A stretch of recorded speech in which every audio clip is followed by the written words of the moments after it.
Microcurrent is a much gentler way of doing it than the millicurrent. Both have their uses. I found that my particular need for a device is to loosen tight, adhesed tissue, things that we feel as a tight point. I'm Michael Max, and this is Geological. Elon Musk, that guy with the electric car company, recyclable rocket business, and in his spare time creates next-generation high-speed underground train systems, was this past week declared richest man in the world. His response? How strange. Well, back to work. How about that? No grandstanding, fist pumps, victory dance, or other self-congratulatory behavior. Simply back to work. I remember a rabbi who talked about finding that place within ourselves where we're neither desirous of applause nor avoiding heckles and jeers, that thin slice of equanimity where we're unmoved by external circumstance or the opinions of others. I fail at this all the time. Some years ago, I was in Taiwan at the main train station in Taipei. I'd purchased a ticket at the 7-Eleven. 7-Elevens in Taiwan are unlike any business we have here in North America. They're a combination of little city halls where you can pay your light bills and traffic tickets, travel agencies where you can buy a ticket to anywhere on the island, internet cafes with high-speed internet, decent cheap coffee, and a table for hanging out with your friends, and package delivery services that can make it a snap to send anything to anywhere. You, oddly enough, can get some pretty decent and fresh fast food there, along with a shot of guipi tang or xiaoyaosan or jingui shenqiuan at the checkout register.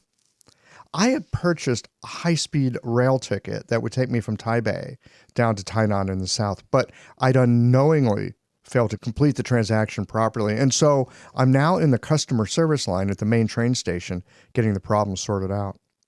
People in Taiwan are very polite, and so the customer service rep is apologizing to me for a problem that was clearly my own fault. And while he's working on a solution, I'm eavesdropping on the guy over at the next window. Like me, he had misunderstood something, and as the person helping him is explaining the situation, I hear this phrase from him. It's almost like a mantra. 这样子哦, 这样子. 这样子. It translates as, it's like this. Oh, it's like this. Oh, so this is the reality of the situation. It's not said with malice, anger, or blame. It's more like a moment of recognition that the world is not what he thought it was. 这样子. I swear, spiritual masters show up at the most odd and unexpected moments. I'd been berating myself for not thoroughly reading the instructions from the automated ticket at the 7-Eleven that basically said, go to the counter and collect your ticket. And it wasn't because I didn't understand the Chinese, but because I had thought I understood the situation when in fact I didn't. And I glossed over something important that was right in front of me. So there I was now at the train station getting it sorted out and thinking I'm kind of a dumbass, which is kind of like cheering against yourself. It's not helpful. But what was helpful was listening to and getting the feel for allowing a situation to reveal itself with more curiosity than judgment. As I listened to the fellow next to me, it's like this, 这样子. I'm a poor student of all kinds of lessons, and thus circumstances seem to endlessly arrive where I'm invited into the equanimity of, so it's like this. I find it enormously helpful in clinic with patients, in running my business, especially when dealing with the red tape of bureaucracy, in understanding my wife, and yes, even having some compassion for myself. Try it the next time you're stirred up about something.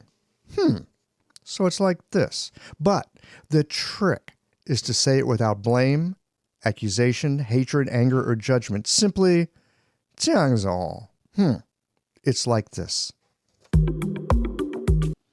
In a moment, we're going to get into a conversation with Malvin Finkelstein and explore his work of using microcurrent as a kind of hands-on bodywork. Malvin's been at the practice of acupuncture since the 70s, and I always enjoy hearing about a practice that's marinated in decades of clinical work. These conversations come to you through the generous support of our sponsors and members. Blue Poppy, your new one-stop shop, has speedy shipping options on everything that you need for your clinic. It's Women's Health Month at Mayway Herbs.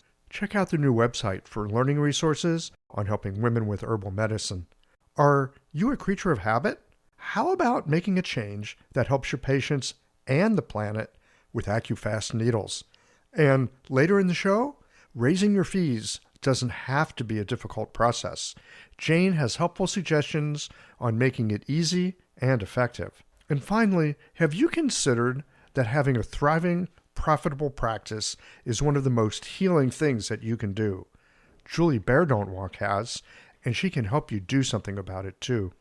Do be sure to visit the sponsors page on the Qiological website to take advantage of all the special offers our terrific sponsors have for listeners of the podcast. Picture this. Your clinic is buzzing with patients, and then you realize that you're down to your last box of needles. No need for panic, because Blue Poppy, your one-stop shop for all your acupuncture needs, they ship orders received before 3 p.m. on the same day. With a quick visit to Blue Poppy's website, you can order premium needles, herbal formulas, and that special Dr. Bob's oil that your patients love. Blue Poppy understands practitioners can't keep patients waiting. That's why they strive to get you what you need when you need it. From high-quality Chinese herbs and formulations to acupuncture supplies and clinical essentials, Blue Poppy has served practitioners for nearly 40 years with products that meet the highest of standards. Discover everything Blue Poppy has to offer by visiting www.bluepoppy.com, and don't forget to subscribe to their mailing list for exclusive offers and more.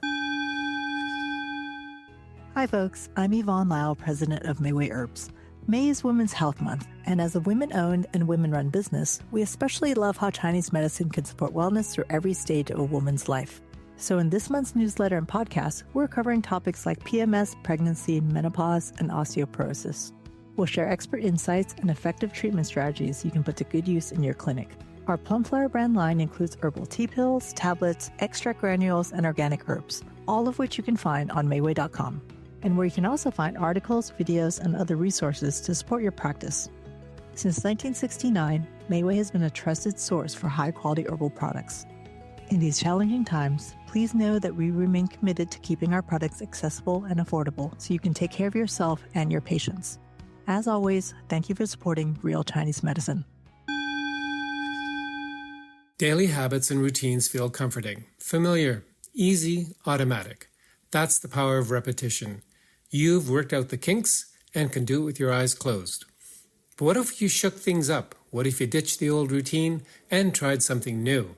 Hi, I'm John Sten. I've practiced acupuncture for over 30 years, and together with my wife Kelly, we created the world's first eco-friendly acupuncture needle.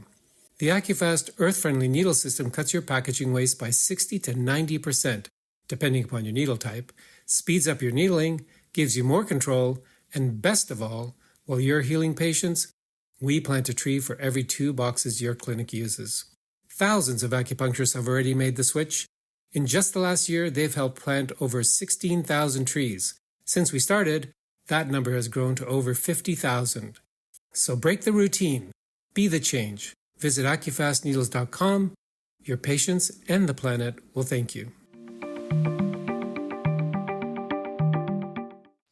You know, I'm constantly trying to understand how mini and microcurrent work within the context of our work and in terms of the basic principles of East Asian medicine. Let's get into this conversation with Malvin on the topic of microcurrent.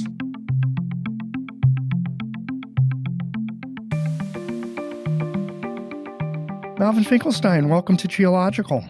Thank you. I'm glad to be here. Yeah, welcome. It's good to have you here. You've been at this Chinese medicine thing for, I don't know, like since the 70s or something like that? I went to school in the mid to late 70s. So yeah, since the 70s, late 70s. Mid to late 70s. I mean, mid to late 70s, hardly anybody knew about acupuncture. How on earth did you come across this stuff? Well, I first got involved in it by seeing an ad for a class in acupressure when I was living in the Berkeley, California area, which kind of tweaked my interest. But before I had a chance to do anything, I ended up injuring my back. And I said, oh, here's a good opportunity to try out this acupressure stuff.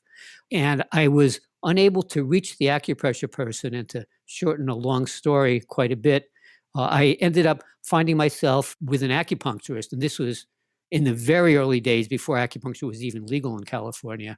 Everybody was kind of underground. I experienced the treatment, and by the time I got off the table, I was 80% better. So that kind of convinced me of a lot.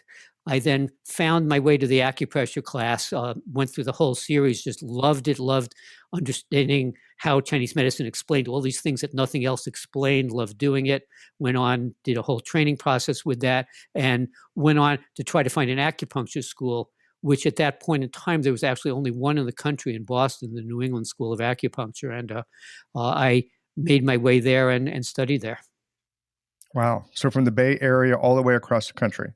It was clearly what I wanted to do, and that was where the only place I could find at that point in time that had the training I wanted, and it was great. Good for you. How lucky. Man, it took me years to talk myself into that it was okay to go back to school and study this stuff. And I had one guest on the show who said he went to study acupuncture because he overheard a conversation in a restaurant. This woman behind him was saying, I'm going to acupuncture school. And he thought, yep, me too.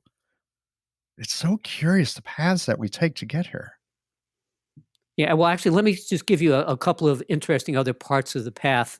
So in the process of trying to find the acupuncturist, I was on the phone and over a period of days, my back had gotten so I could barely move. The acupressure person wasn't there. An answering service was talking. And I just asked the person on the answering service, do you know anybody who does acupressure or acupuncture?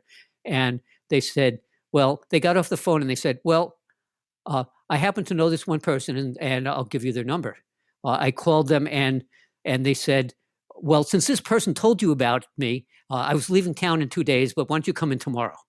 And so it was, again, just really very much being directed by the universe, how I describe it, to find this.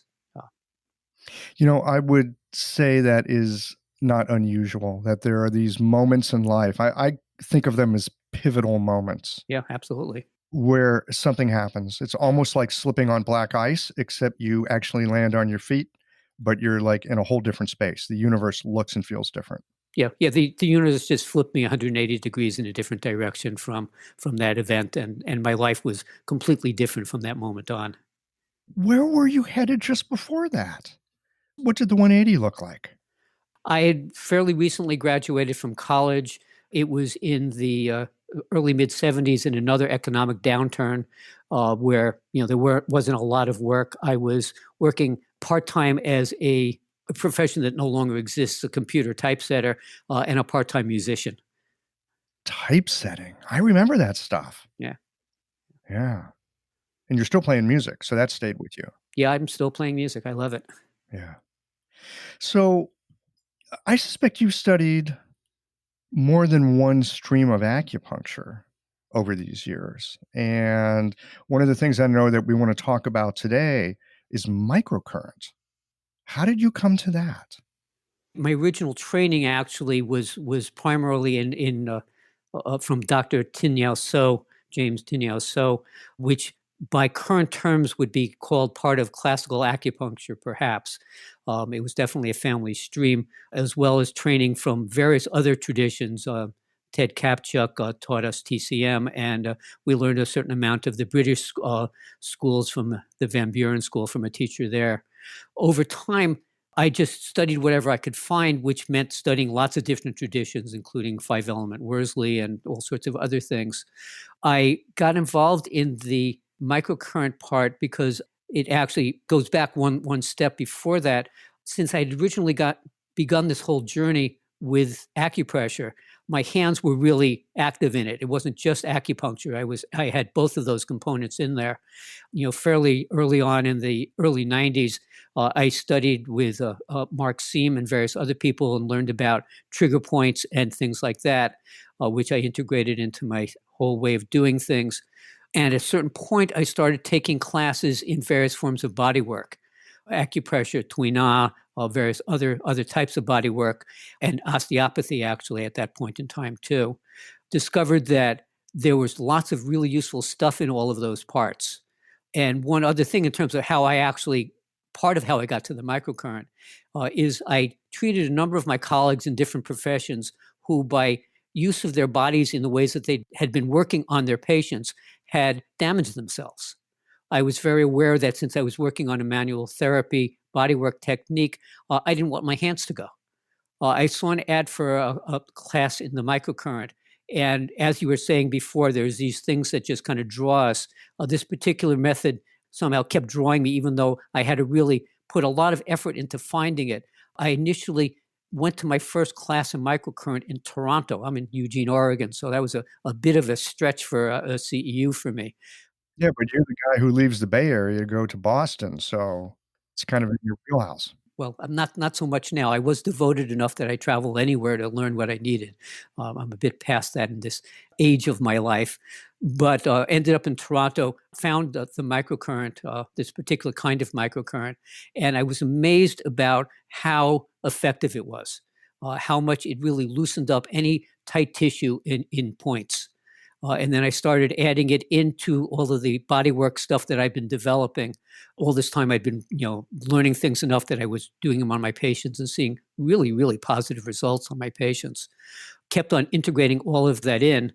At a certain point in time, again, talking about the 180-degree pieces, I was on a medical Qigong trip in China doing a meditation at the Lao Tzu Ascension site, and went into an incredibly deep meditation, and I got the internal direction that I was supposed to start teaching. At which point I came back to the States, and almost as soon as I got back, one of my colleagues in the State Acupuncture Association contacted me and said, "Hey, we're doing a conference. Do you want to present?" I said, "Well, what do you want me to present on?" And she said, "Whatever you want." And so I made my first presentation of all of this, just saying, I don't know what people are going to do with this.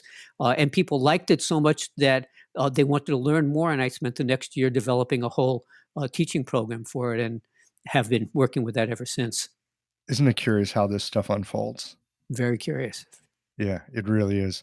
We're going to get more into the microcurrent here in a moment. I'm so curious about electricity. I'm kind of an idiot when it comes to electricity. I mean, I can use an extension cord to, plug into the wall and to get it to plug into something else, but that's about it. And I've had some training, and I've even talked to people on the podcast about electroacupuncture. But it's one of those things, and sometimes I'm just a slow learner. I need to hear things more than once. I need to come at it from different angles to get it. So we're going to get into this here in just a second, because I got tons of questions about it. But you mentioned that you were there at the New England School of Acupuncture in the early days with Dr. So, who I've heard about. He's kind of a legendary character. I came to it much later. I came to it in the mid-90s. So he's kind of a legendary character. You say he had a family stream of acupuncture. Could you tell us a little bit about what that acupuncture was about?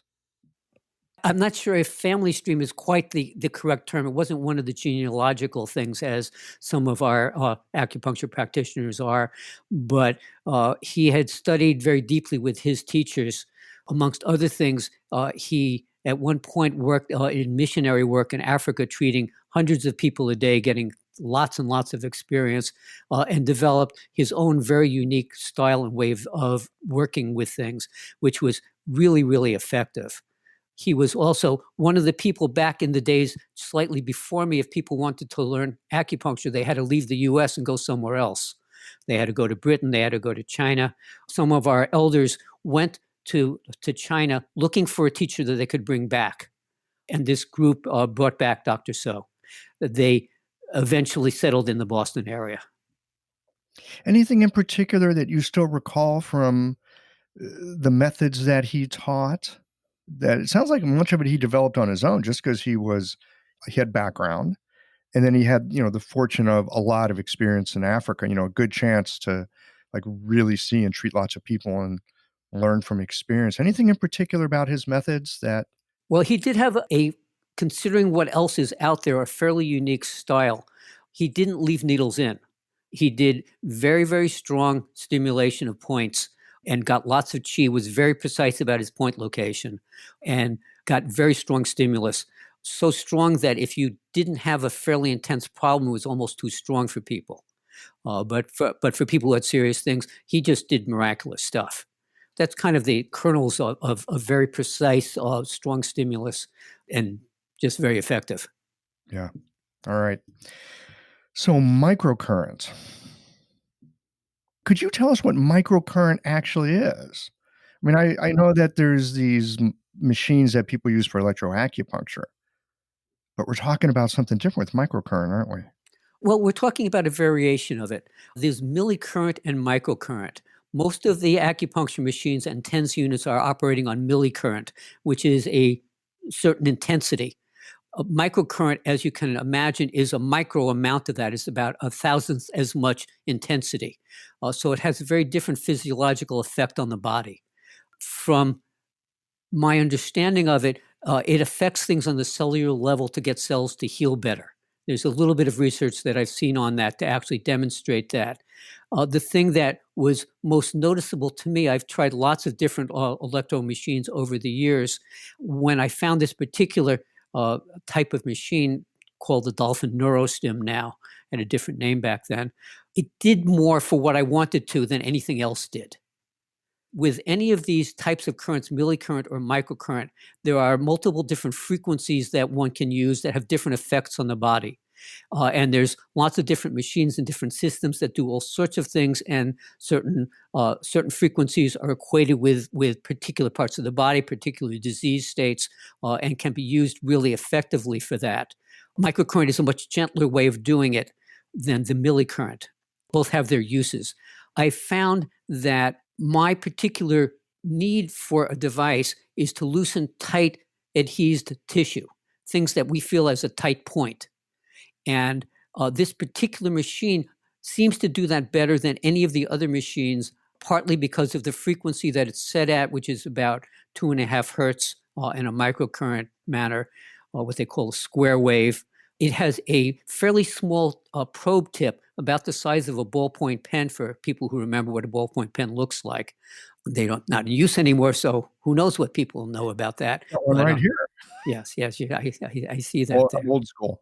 So it's fairly small, and so it takes very little current to go through a small probe. It requires little current to have a very strong effect. And because of that, it accomplished what I want. It doesn't do all of the other things in terms of all the other frequencies that some of the other machines do better, but it accomplishes what I'm trying to do in terms of really working with musculoskeletal orthopedic issues and releasing tight tissue and points. Okay. So this isn't like something that you attach to a needle. This is a probe. Is anything like those ear probes? I mean, I remember when I was in acupuncture school, these little devices, you like put them on the ear and they would buzz if it, supposedly found a point, and it was like diagnostic and therapeutic. Is it anything like that? I mean, in terms of the size of the probe tip, it's probably somewhat similar to that. And it does have a point finder as part of this particular machine also. The system that I've worked out uses it a little differently than the point finder, but it's somewhat like that. It's a small handheld device. We're on audio, so it's hard to describe it. I'd say maybe about 6 inches in length with a small probe tip. Can you walk us through a treatment with this? I mean, I understand how needles work in a treatment. And, I played around a little bit with electroacupuncture over the years. You can hook, electricity up and give people some extra stimulation. But it sounds like you're doing something else. I am doing something else. And as you said, it is, even though you can hook microcurrent and millicurrent up to needles, that's not what this particular methodology is doing. This is a handheld unit that actually touches the skin directly. What I found that's useful is the way that I've developed to using it. I'll just kind of go into a little bit of a description. I found over the years, trying to figure out how much I should backtrack here in terms of stories. You like stories, Michael, right? I love stories. Are you kidding? Backstory is like the best stuff. So we'll go through a little bit of a backstory here.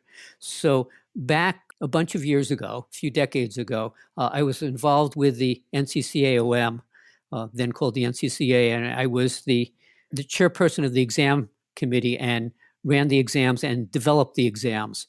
One of the very early things that was done for the point location exam, slightly before my time, but then again, while I was doing that, was we wanted to test people on points. Well, how do you determine where a point is?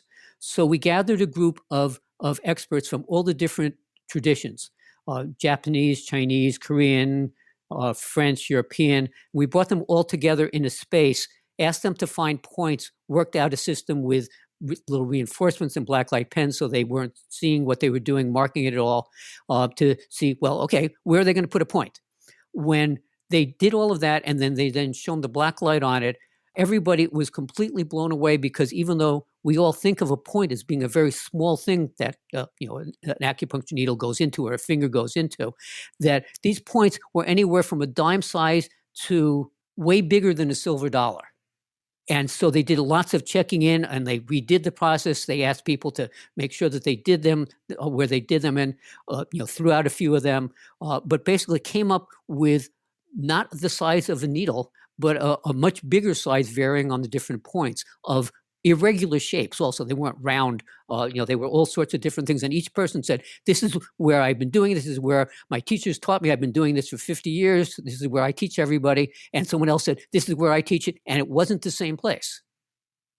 Even though they might have used the same words to describe where it was, they actually found it in a different place. That opened up my mind to, oh, well, the points aren't fixed places, something that, has become more common knowledge in our day and age. And I started exploring on my patients, well, this person has a problem. Let's try this part of that field for him, see what it feels like and what it does. Let's try this part. And I started just sort of seeing what would happen. And over a period of time, I realized that part of what was going on was that the places people were really getting the best results, and where I was getting the best results, were sometimes more closely associated with anatomical aspects than where the acupuncture points were mostly described. Maybe they were right near a joint crease. Maybe they were right near a tendon, but not quite on it. And if one of the people had moved it to that place, I found much better effect in what I was doing with my treatments. And I started coming up with a whole set of variations on point locations, and in some cases, completely new points that people hadn't done before, that were sometimes trigger points and sometimes were something that trigger points and motor points hadn't even found. Somewhere later in the process, I started realizing that a lot of these were somewhere in the vicinity of joints, not places where many acupuncture points are, and that again, over a long period of testing this out on myself and on patients and on teaching people, I realized that for any given restriction in a range of motion of a joint, let's say the neck doesn't go sideways, there is a point that will release that. If the neck wants to go forward, there's a different point that will release that. That will release it. You were talking about adhesions a little earlier in the conversation. You're looking for these places that are restricted. You want to restore that flow. Correct. And what happens in terms of my understanding is that through various of our everyday activities that we're doing not as ergonomically correctly as we should be, we create positions, postural imbalances that the body then locks in place. The fascia glues up around various muscle and tendon fibers and locks us in place. Everybody has forward necks. Everybody has rounded shoulders. A variety of other compensations tend to happen. And when these adhesions are freed up at those particular places, the motion comes back. The body's able to work better. This episode is brought to you by Jane, the clinic management software that honestly just makes running a practice easier. Let's dive into something that's never easy, but sometimes necessary. Raising your fees. It can feel awkward, right? But here's a tip that can really help. Consider offering flexibility to your patients as you introduce the change. When patients face new fees, it's natural for them to feel uncertain or concerned. That's where flexibility can really make a difference. Offering options like a phased increase, suggesting a payment plan, or even taking a moment to talk things through can help to ease the transition. These thoughtful gestures show your patients that you're listening and care about them, which strengthens the trust you've worked so hard to build. If you're looking for more ideas on how to navigate these kinds of changes, head to frontdesk.jane.app and check out the article, How to Tell Clients You're Raising Your Fees. One last thing, if you're ready to give Jane a try, you can use the code CHEOLOGICAL for a 1-month grace period on your new Jane account. That totally makes sense. It seems to me, we hear a lot about homeostasis, and we talk about homeostasis a lot in Chinese medicine. We go, oh, homeostasis, it's a good thing. Homeostasis doesn't mean things are in balance. It means it's in a certain kind of functional balance at that moment, and it holds things in place. It can hold dysfunctional things in place as easily as it can hold functional things in place. Yeah, it does. And we tend to hold lots of these dysfunctional things in place and continue operating and functioning fairly well until at some point we put enough extra load on that particular area that it says, I'm sorry, I can't work anymore. And you start noticing some level of discomfort. As most human beings do, we ignore those discomforts for long periods of time until they're screaming at us and they're in so much pain and we have such restricted motion that we have to try to do something about it, which is when people find their way to some type of healthcare practitioner. Exactly. And then this puts us back to where one of my teachers said, we allow all of the parts of the bodies to go home, back to where they originally were supposed to be. And that's really the goal of what we're doing in terms of the therapy as well as home treatment that accompanies the therapy. Well, I'm thinking of that famous phrase that we all learn in our first month of acupuncture school, tong zhi tong, tong zhi tong, right? That which is open is not painful. That which is painful is not open. Yeah, exactly. Exactly. Let me just finish the stories because I didn't quite get back to your original question. We'll get there. So what happens is we have these stuck areas, we have these points that release them. The way that I found works best to release them is doing a combination of things. I have the patient essentially stretch the area so that we can get into that area better and get a more complete release. At the same time that I'm doing what I'm now calling an acupressure stretch. It's really a kind of a cross fiber, not friction massage, but a cross fiber pulling of the tissue, all going into the place where it doesn't go. So you press into a point, you feel it tight. If you then try to move it in one direction or another, one way will tend to move less than others with your fingers. Mm-hmm. And so I do that. I also have the body going into that. The microcurrent device then loosens up. You go into the place where it's not moving. Correct. These places that I described earlier, that is the place that will address that particular not movingness. So my hands are on that place. The microcurrent device is on that place. I'm stretching it with my finger. It has hardly any mobility. I then put the microcurrent device on it and it loosens it, kind of like when you're putting water on a sponge and it just softens. Oh, so yeah. The tissue softens, which lets me get a little bit more stretch, lets the body have a little bit more mobility in it.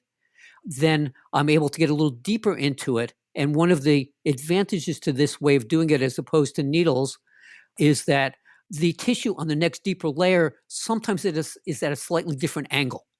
And with your hands on it, you can feel it. I can feel it, and I can also redirect my hands and the machine into that other angle. While one could do that with acupuncture needles and go in different directions, it's often a relatively uncomfortable procedure for the patient.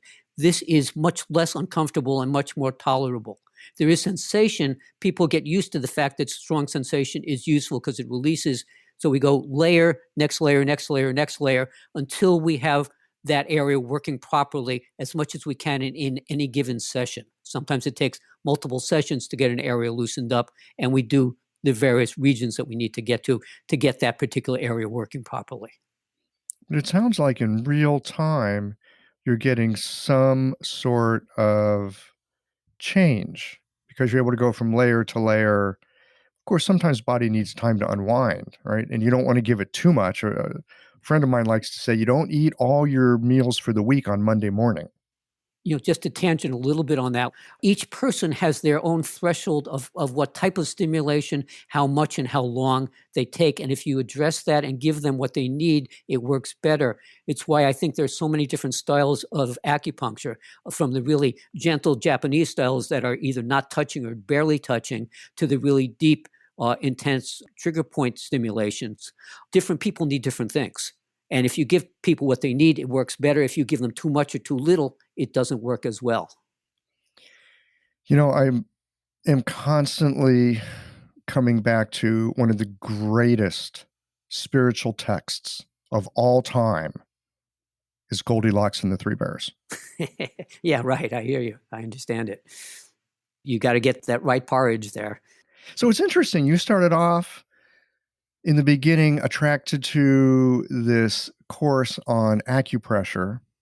You've done a lot of work with your hands, studying osteopathy and things like that. That's some very sensitive hands-on work. And here you are still using your hands to be sensing and treating all these years later.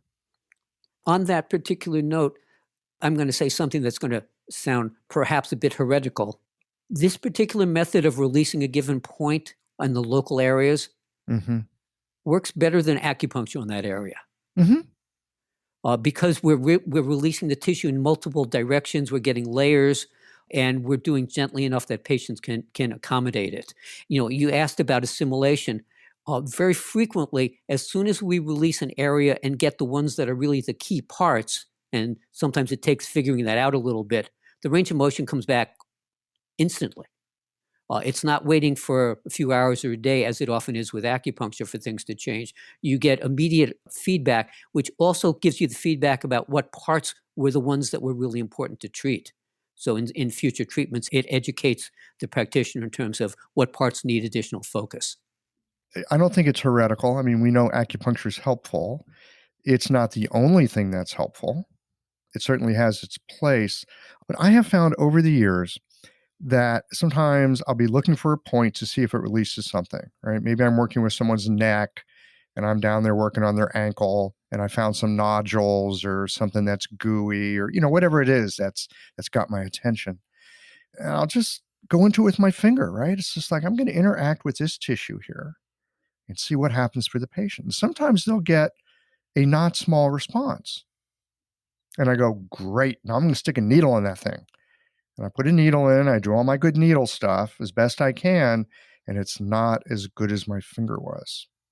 Yeah, different tools have different things. There's needles, there's electricity, there's lasers, there's heat, there's lots of other things, lots of ways of stimulating, and they all affect things in different ways. Jelly jar lids. Yeah. Right. Gua sha. Yeah. Yeah, it's amazing. Essential oils, all sorts of things. I've never figured out essential oils. Have you worked with those? I am not the person to talk to about that. I like them, but I've not used them in treatment. Okay. So back to this little microcurrent machine. I mean, it sounds like it's I might be stretching here. It's kind of a high-tech acupuncture needle in a way. It's something that lets you get in there in a very specific way and get something done. And because you're attentive to what's happening with the tissues, it's like you can follow where the body is leading you. Yeah, you got it exactly. You're following where the body leads you. The way that I do it, there's different ways of using this particular machine, but the way that I use it, it actually feels almost like an acupuncture needle, because when we're on a spot that's active and tight, the way I was describing them, the body responds. You know how when you press on a place that's sensitive, it feels kind of achy.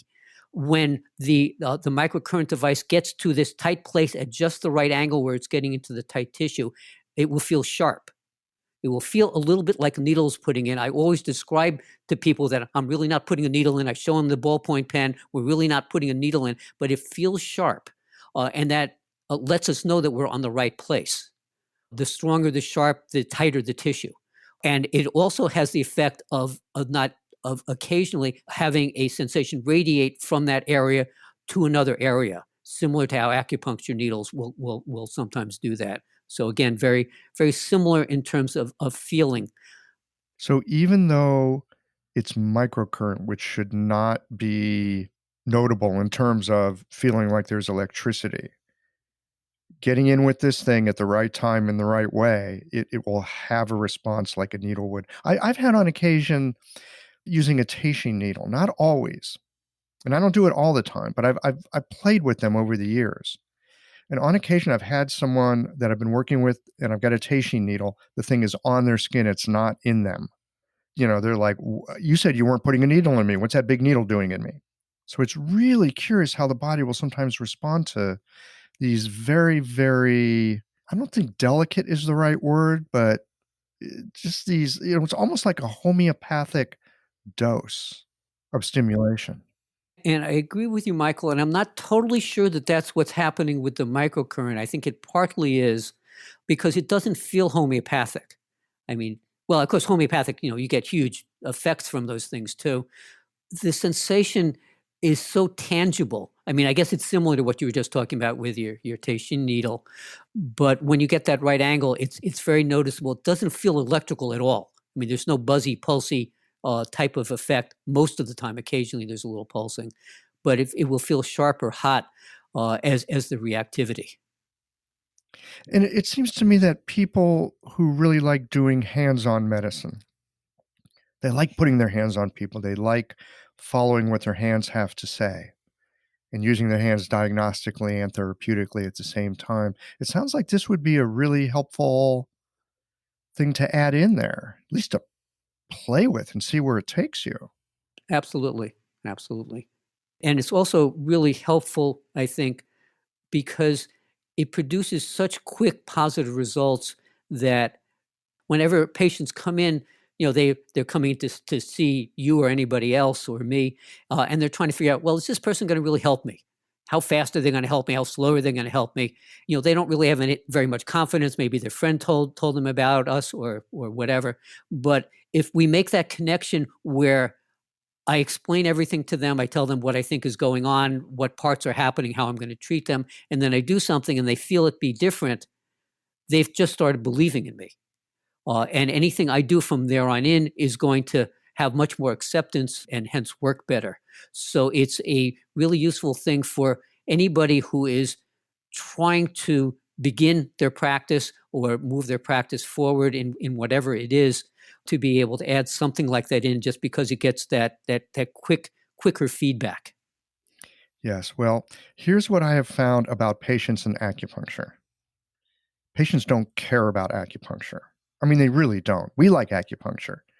And patients will say they love acupuncture, but I think patients actually, they don't care about acupuncture. What they care about is that they feel better. And if acupuncture helps them feel better, okay, they're down with acupuncture. But I think it's the clinical results, however we get them, that is the key thing. And especially when it's not something that the practitioner has to talk a patient into. It's when the patient goes, oh my gosh, that pain that I've had for the past 10 years, it's not there right now. I mean, even to the point where I've had people get off the table and they look at me with that astonished look and go, it's not possible that that pain could be gone, is it? Yeah, and that's what convinces people. I mean, when they notice that and it's in their bodies and it's gone, that's what they notice. Yeah, and that's what they came for. I mean, you still do regular acupuncture too, yes? I do. Yeah, you do. So how do you mix these things together? What I tend to do, and when I teach my patients, I'm very much of an innovator type. So I really suggest that people take what I give them and integrate it in with whatever they do in whatever manner works for them. So the particular way that I do it is I have found that since I'm doing so much orthopedic work, that lots of people are getting referred to me from all over the place. So a lot of my practice is orthopedic, although that also includes visceral stuff. Anything in the abdomen and chest really gets released by these things also. So, lots of respiratory and heart and digestive and liver and gynecological issues get treated by this also in this kind of method. So I tend to treat the local areas first with this method, which I've named Accurrent.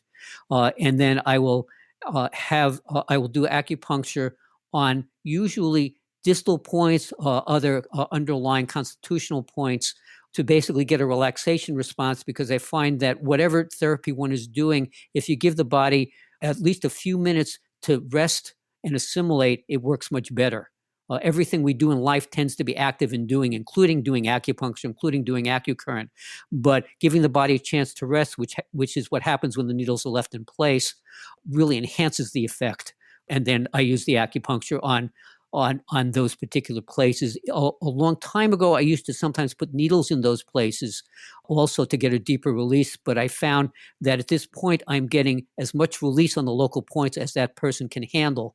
I almost always go to other places, other joints that are related to it. One of the things that I've discovered is if you have a neck problem, part of how I choose my distal points is if we have the neck working right, we need to get the shoulder and scapula working right. And so my distal points may be addressing those kinds of things with the acupuncture. I like the idea of, and I don't know why I haven't thought of this. I'm really happy that you bring it up. I love the idea of doing a bit of work. You ask the body to do something. You're doing that with your hands. You're doing it with the microcurrent. You get some shifts.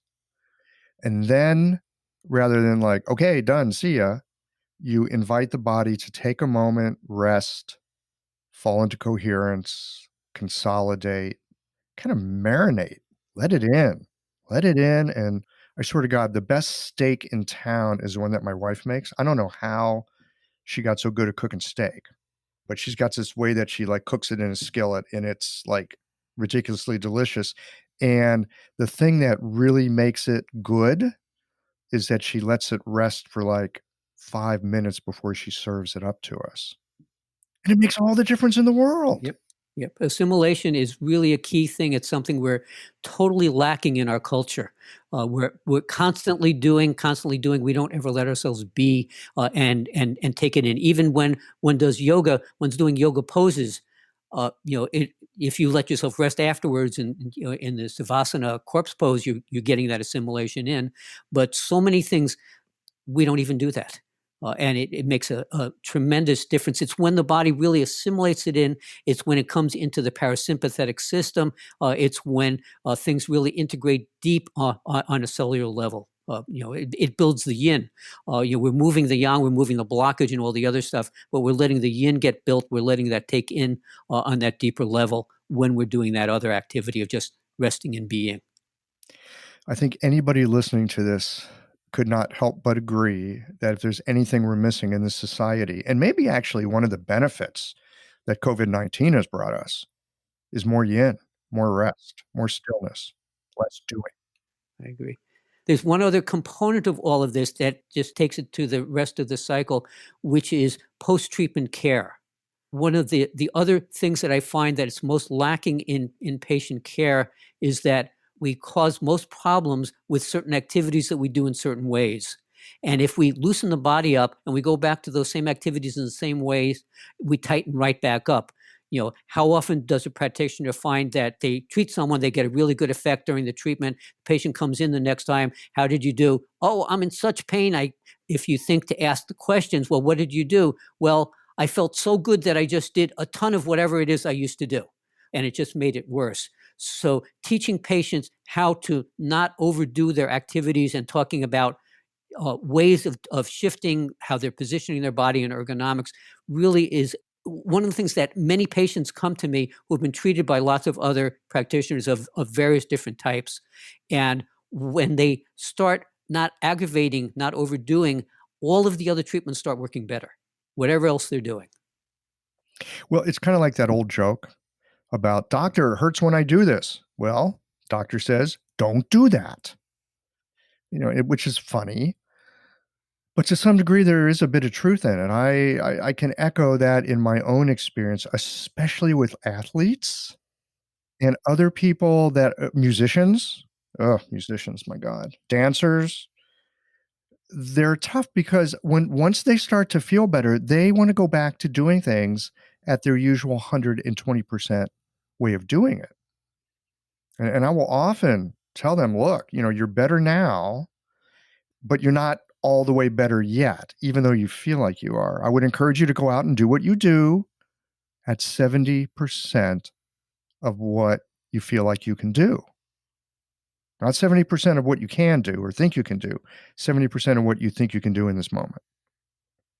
And sometimes they follow that. The ones that do get better. But it is hard. And those types of things happen with all activities, including, people doing stuff around the house, doing the wash, doing the vacuuming, or whatever else they're doing. I find that many people won't do that. They come back in and they don't feel good. We talk about it. I'm very gentle about it. I don't hammer them on the head about the fact that they did that. People will get it at various different time frames. It may take someone messing up half a dozen times. And they'll finally say, well, you've been telling me that I'm supposed to be doing this.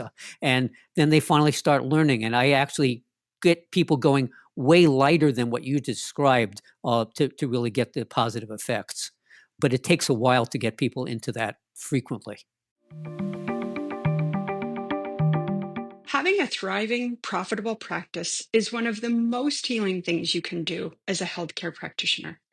Because a robust business is the ultimate expression of vital chi. And that's the heart of our medicine. I'm Julie Bairdontlock, and I help practitioners grow nourishing, profitable, authentic businesses that embody the generative cycle of Chinese medicine.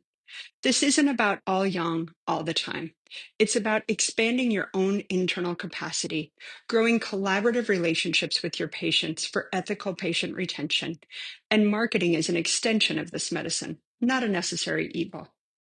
You already know that everything is connected in your patients' lives and bodies.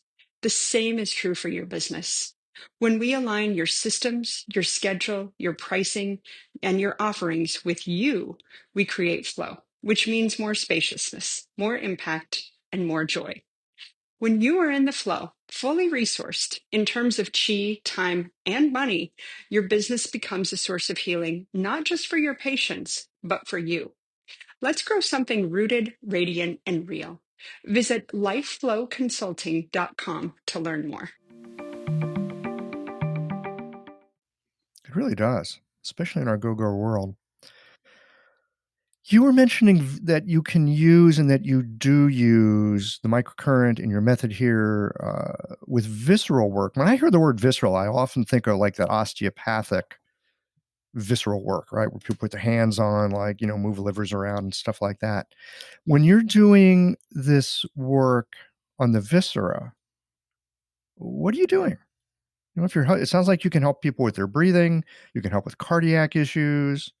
Of course, I'm not surprised that you could help with digestion and menstruation. I mean, those are like hallmarks of Chinese medicine. Of course, we should be able to help with that kind of stuff. What are you doing? How's that?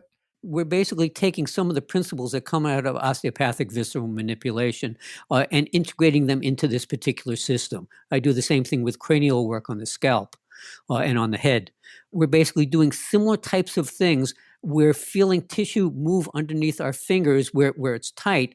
In terms of the abdominal area, we might be going in just under the rib cage, right next to the xiphoid process for people who know their anatomy, and finding a point that... Acupuncturists, of course we know our anatomy. Yes. Don't we? Yes, I hope so. I hope Yeah. so. So we're going in that particular area and we're releasing the diaphragm. You can feel the tension in the particular point. You can think of what's happening at that particular place as the tension of various of the musculature that's attaching to the diaphragm. And then deeper down underneath it, if you're going on the right side, you're getting to the liver. And you can actually palpate the liver and you can feel the liver soften and release. Part of the technique we do is feeling not just the tension, but the motion when you press on it and you palpate it. So you can feel when it's tight and not normal, and you can feel as it loosens up and becomes normal, which is how we know when we got into the place where we want. So, the viscera the organs are able to be directly treated in a somewhat different way than the alarm or mu or ma points would be doing, but similar but different. Is the best way I can say. We're kind of going in a different way, sometimes on those same points, but feeling the release with this particular method. It sounds to me that to do this kind of work, whether it's with the viscera like you just described, or in a very musculoskeletal sense, like with the neck, you need to develop a palpatory language. You need to develop a way of having your hands, first of all, gain a sensitivity to feel what's there. And then I would suspect beyond that, knowing what it means when you feel something. And once you have those two things, then you're able to track how a treatment works. Definitely true, and I think acupuncturists have training in much of that since we're checking pulses. That's one of our basic ways of listening to our fingers, and various different styles of acupuncture have abdominal palpation, so that there's at least some familiarity with doing that. And these are just techniques that expand on those skills and teach you, as with the pulse, how do you know what a tight pulse is? You feel enough pulses, someone tells you that's a tight pulse, you understand that's a tight pulse or a wiry pulse. It's the same kind of thing. You feel tight tissue and you feel it enough times, you can tell what's tight and when it's softened and released. It just takes time in the boat, so to speak, doesn't it? It does, yes. Yeah. You were talking a few minutes ago about when you were working with the NCCA, back before they put the OM on it. I bet they're going to take the OM away from it now, too. A lot of people are. Yeah. Yeah. But that's a different story. We're not going to get into that. But you were talking about how in finding points, you bring people together from different traditions. You'd see where they put them. I know one of the things that I learned when I was in acupuncture school, at least did I learn it in acupuncture school? I was taught it in acupuncture school. I learned it later through my practice, which is that the acupuncture point charts that we see are a map. They are not the territory. And points can be in all kinds of different places. Sometimes they're quite close to where you see on the map, but there's times I've gone looking for like a lung 6 and it's in a way different spot than I expected. So they also tend to move around a bit. It's been my experience. It sounds like you've been clued into for a long time now how points are something that, how do I say this? It's not that they're found, it's more like they're discovered. And I'm curious to know how you go about discovering where is a point for a person at any given moment. Well, what I found is my patients have been my biggest teachers in all of this, as well as myself. I try lots of stuff out on myself. I found that over time that there are particular places that are very frequently going to be where the points are. I start in those places, and most of the time they're in those places these days. I don't actually have to do very much searching around, but you still want to search around for where it feels tight, where it feels tender, and where the microcurrent makes it feel sharp. And which ones are particularly active. I think this is actually an important other point. There's lots of points that can affect something, but not all of them are the ones that the body needs at that point, at that moment in time. They're the ones that are the most tight and the most restricted. One of the things one of my osteopathic teachers, Ed Stiles, taught me is in their osteopathy, they looked for the area of greatest restriction. And I modified that to the area of greatest tightness, tenderness, and restriction also for points. And wherever that particular is, I feel for where it is. As you said, you use your fingers to feel for where it is. The more you do this, you're just like people look at someone, they can recognize them. You do this enough times, you can feel what tight feels like. You can feel what that area is supposed to feel like. And so you put your hands on someone, on their shoulders and neck, and you can just feel where that tension is coming from. Your fingers get smarter and smarter as they do it more and more. They really do. Like I was saying earlier, it's like you build up a vocabulary. It's like learning a language. You build a vocabulary. Yeah. And then there's the possibility of communication. What else should people know about this microcurrent that you do if they're interested? How would they find out more or start to dig into this? Well, a couple of things. As I mentioned, I've been teaching classes both live and online for a number of years. The live classes in COVID times have, of course, not happening, but I have online training in all of this that includes various what used to be Skype and now are Zoom calls to actually get people trained better in it. And I'm potentially developing some webinars to add that in also.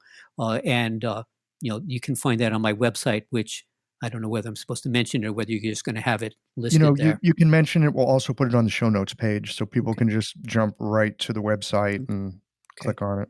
It's acucurrent.com, ACU-current.com. Current, Current.com, and you'll find a ton of information about all of what I've been talking about, as well as the ability to hook into the various classes and to get on my contact lists for that. But that would be one of the ways of really getting more information about it and learning about it. Yeah. These dolphin machines that you're talking about, are they pricey? What do they cost? They're not toys and they're not ridiculously pricey. Mhm. They're in the approximately $400 range.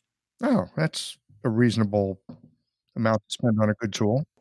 And it's also the kind of thing where we sometimes have patients get their machines to do it on themselves and train them or their partners in how to use it on themselves. And again, they're priced so patients can afford them also. Do you find that people take that and do that and work with self-treatment very often? It varies. The people who are committed enough to want to shell out $400 or something like that for a machine tend to be more committed. I have a variety of other self-treatment methods that I give people in terms of I've developed a whole stretch movement strengthening qigong thing called posture qigong that I have my patients do that identifies each of the postural imbalances of an area and gives them a very small number of exercises that directly target that compensation that patients do all the time. I mean, I have most of my patients are doing those things, and it's part of what helps what I'm doing in the clinic hold much better. Because in addition to not overdoing, they also need to do something positive to reinforce what we're doing and to do it on a regular enough basis, other than when they're coming in to see me or any other practitioner. And those home treatments are really helpful. I have a lot of different types of tools I give people for home treatments. Those are a couple of the major ones. Some get the dolphins to go home. Almost everybody with any type of orthopedic issue will get some of the posture qigong exercises to go home with. It makes sense. It's not like you install the new part or you turn a screw and now the body works. So often, healing is not about fixing something so much it is about living into something. Acupuncture can certainly open a doorway in very profound ways. You had that happen the first time you had a treatment. I think a lot of people had a first treatment, their life was never the same. You're just not the same person afterwards. So whatever we can do, to help ourselves and to help our patients to continue to unfold that, it makes a lot of sense. So one other thought on that is I describe that when people want to get better, they need to do what I call use a three-leg stool. One of the legs is not overdoing, not doing anything that makes things worse, finding ways to work around that. The other is finding things that make it better, stretches, heat, whatever it is, and doing more of that. And the third part of the stool is finding a therapy that really gets in there and changes things more quickly. Could be the Microcurrent, could be acupuncture, could be massage, physical therapy, chiropractic, whatever it is that works for them. But that combination of those three different types of things that one is doing tends to move people towards health much faster than anything else. If you leave one of those legs out, things don't work as well. The stool falls over and you don't get better as fast, or you don't get better. And we know that a tripod is the most stable Hmm. of foundations. Maybe I'll start calling it a tripod. So I want to pivot to a couple other questions here. I'm curious, and these are questions that have to do with that you've just been a practitioner for a long time, and I'm always curious to kind of delve into the mind of someone who's been at things for a while, because you've had a lot of experience and a lot of time in the boat again, as I was saying. And this is a question someone asked me recently, and I've been asking it of other people, so I'm going to run it by you. What do you think it's helpful to say no to at this moment in time in the work that you do, in the way life unfolds? What do you think is helpful to say no to Are you talking about in a general sense or in terms of treatment? in any way you want to take it? Okay. I think it's really important to know what is yours and not yours, and what is too much for you to do. And I think that those balances are really important. We tend to step over them all the time. Saying no is basically about making it so that one can actually be more productive and functional and healthy. Because if we are taking on too much stuff, we overwhelm ourselves. We can't do any of them right, and our system gradually starts screaming at us. And if we're doing something that somehow isn't really ours to do, but somebody else is supposed to be doing it, things don't really work out as well for anybody. So that there's a way of asking oneself, especially when one gets used to talking to one's intuition and one's inner selves, that you ask, should I do this now? Is this mine to do? And you can ask, there's various different methods that people have developed, including muscle testing and crystals and dowsing to assist with trying to get answers to those kinds of questions. But they're really, really helpful to ask, because when we're staying in the flow of our lives and what our inner guidance is telling us, everything works better. It's like when we know that we're in the flow, everything just clicks. We're going on. This works, this works, this works. All of a sudden, we're doing this and we're hitting all these walls. What are those walls telling us? Pain is one of the walls, but there's lots of other ones that are more subtle that we hopefully get to before they hit pain. And the more we listen to those and see where that's directing us to, and we kind of shift, backing off a little bit, going in a different direction, it allows us to move forward in our lives with much more ease and gentleness and grace. I love that question that you bring up in this. Is this mine to do?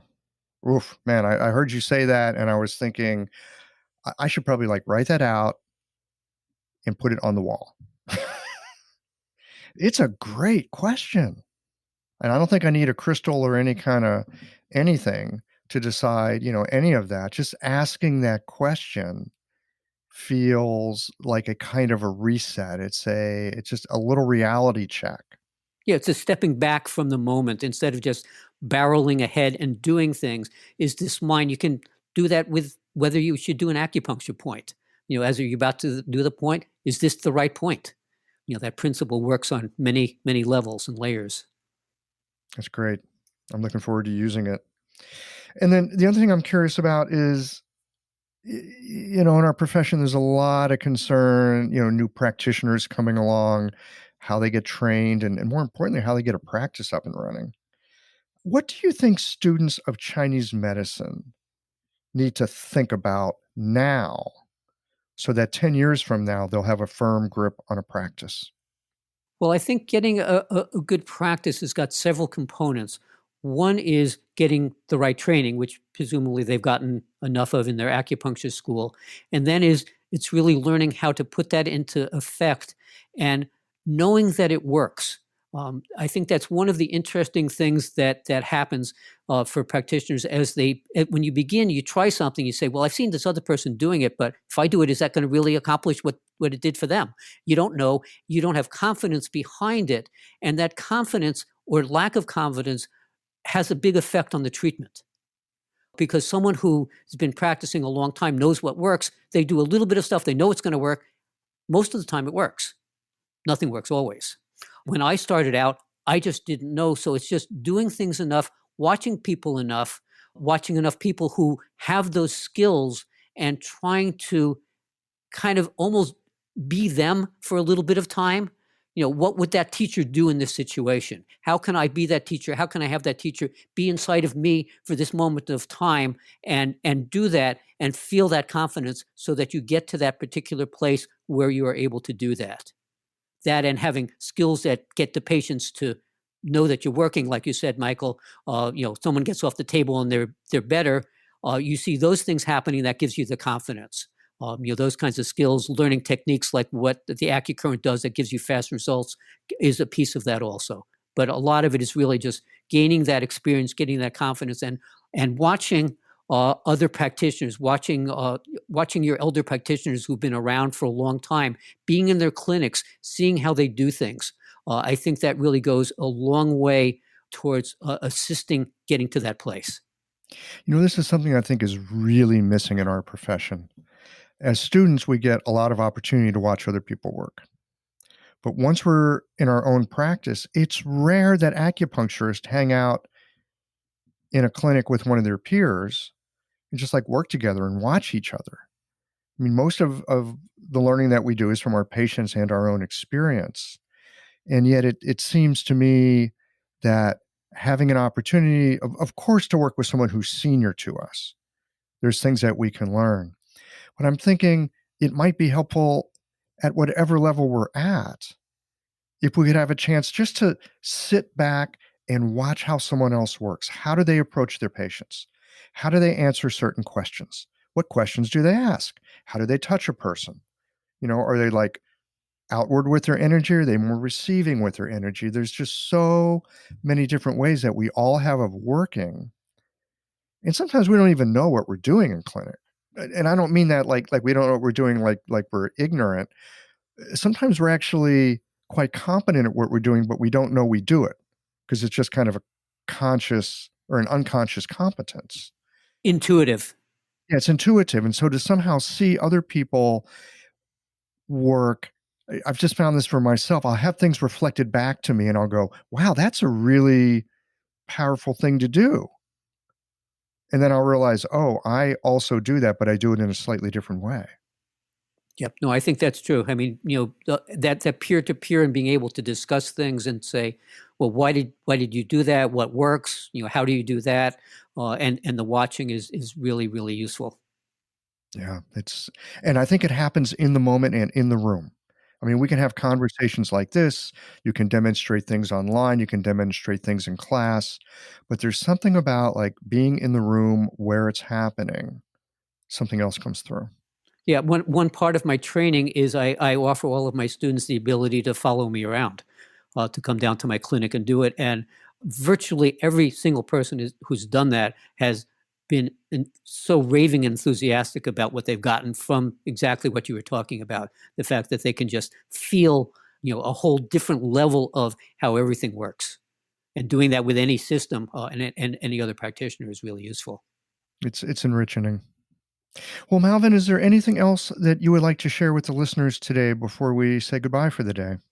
One thing that pops up is just, keep doing what you're doing, keep learning, keep doing your inner work, your inner qigong, whatever other meditative parts you're doing to get yourself really cleared and cleansed all the time.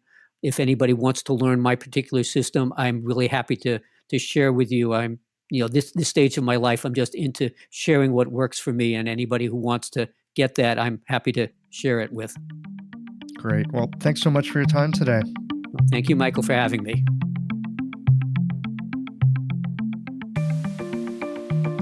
I hope you've enjoyed this geological conversation. I never cease to be amazed at the variety of ways that we can think about and use the principles of our medicine to help people with both ancient and modern tools. Remember, I do love those postcards, or letter collages for that matter. This past week, I received a letter from Australia with an inspirational few words cut from a paper coffee cup. Oh man, that kind of thing can make your day and help you forget for a moment the troubles of the world. It reminds me to pass along small bits of kindness where I can. It's not bad medicine. Well, here we are at the end of this episode. If you've listened up to this point, you're either a rabid fan of Geological or the forward button on your podcast player stopped working. If you are indeed a fan of the podcast, you can help us to bring new episodes to our community of practitioners by supporting us with a membership or a one-time contribution. Details, of course, are on the website. That's it for today, friends. Join us again next Tuesday for another thoughtful episode of Geological.